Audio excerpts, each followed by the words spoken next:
Morning cactus people, we've got one today about variegated cacti.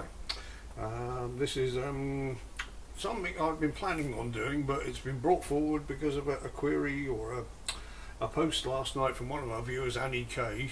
She joined us on our gardening forum and she gave us a picture of a cactus she's just bought, which was a starburst Opuntia. It's a lovely looking thing. I looked it up and it's an Opuntia coccinellifera, which is, I can almost say, it's very much like one of these. I haven't got one, so this is the nearest thing I've got to it. But it's very variegated. It's got lots and lots of stripes on it. It looks quite distinctive.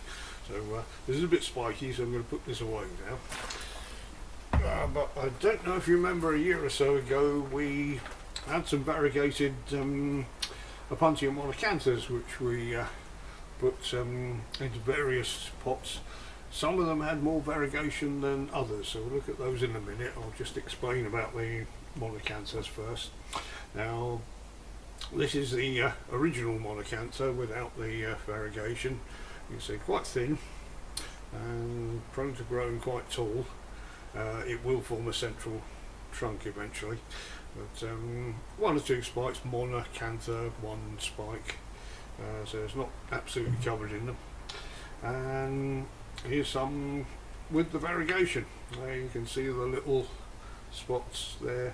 Variegation, I think, is caused by a virus which makes it grow differently. The lighter bits don't have much chlorophyll in them, so they can't photosynthesize. So one on its own, without any chlorophyll, would need to be grafted onto something else, otherwise it wouldn't survive.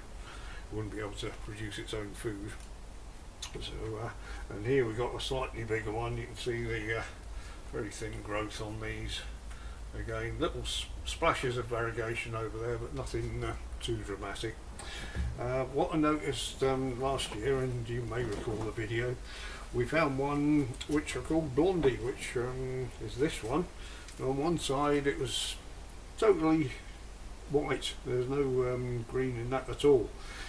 So we isolated that one, and I've got a few others that had similar variegation, and we spotted them all up just to see what they would do. I was wondering whether this one would grow a pure white on one side one, but it obviously hasn't. This one over here was the controlled one, which was more like the normal ones. It wasn't overly variegated, and that's grown as you would expect these to grow.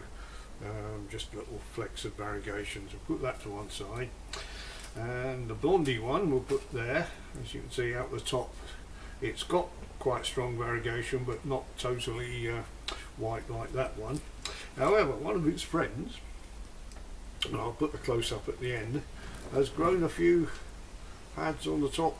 That one is completely white, and so are several of the others there. They've got no chlorophyll in them at all.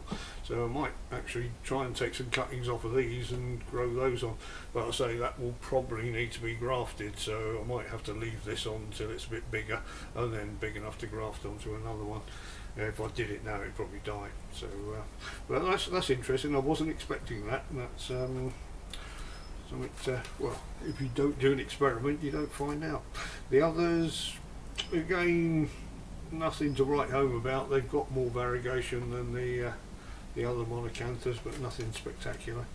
I did notice on the original one, Blondie, that the new growth on the actual pad that is pure white, all that growth has come up pure white as well. So that's an interesting thing. Again, might be something we can take cuttings off when they get bigger. The trouble is the little pups on a monacantha don't grow that big. The pads on the top do, but the little side shoots. Let's have a look at this one.